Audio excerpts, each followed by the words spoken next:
ஐயனார் துணை சீரியல்ல இன்னைய எபிசோட்ல என்ன நடந்திருக்கு அப்படின்னு பார்த்தீங்கன்னா, காயத்ரி நம்ம சோழனுக்கு ஃபோன் பண்ணிக்கிட்டே இருக்கு. சோழனும் நிலாவ வெறுப்பேத்தணும் அப்படிங்கிறதுக்காகவே வந்து பார்த்தீங்கன்னா, இப்ப காயத்ரி கிட்ட ஃபோன் பண்ணி கடல போடுறேன் அப்படின்னு சொல்லிட்டு மொக்க போட்டுக்கிட்டு இருக்கிறாப்ல.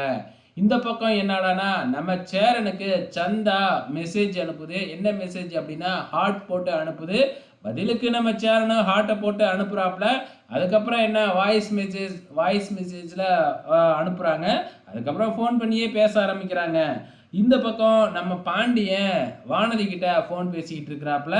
ஸோ நம்ம வெளியிலேருந்து வந்த நம்ம பல்லவன் போயிட்டு யார்கிட்டயாச்சும் பேசலாம் அப்படின்னு பார்த்தா எல்லாரும் அவங்க அவங்க ஆளுங்க கிட்ட பேசிக்கிட்டு இருக்காங்க. நேராக நிலா கிட்ட வந்து பாருங்க, இவங்கெல்லாம் அவங்களும் அவங்க அவங்க ஆளுகிட்ட பேசிக்கிட்டு இருக்காங்க. கூடிய சீக்கிரத்தில் நானும் ஒரு ஆளை பிடிக்கிறேன் அப்படிங்கிற மாதிரி நம்ம பல்லவன் பேச, ஏண்டா படிக்கிற வயசில் உனக்கு இதெல்லாம் தேவையா, ஒழுங்காக படிக்கிற வேலையை பாரு அப்படிங்கிற மாதிரி நம்ம நிலா அட்வைஸ் பண்ணுறாங்க. அந்த நேரம் பார்த்து நம்ம நடேசன் அங்கே வந்து தன்னோட ரேடியோவை வச்சு சரி பண்ணி பாட்டை போட்டுக்கிட்டு நிலாவுக்கும் நம்ம நடேசனுக்கும் வழக்கம் போல் வாய் தகராறு, அதாவது காமெடியாக போகும் இல்லையா, அந்த மாதிரி போய்கிட்டு இருக்கு. பார்க்குறதுக்கே ரொம்ப சூப்பராக இருக்குது.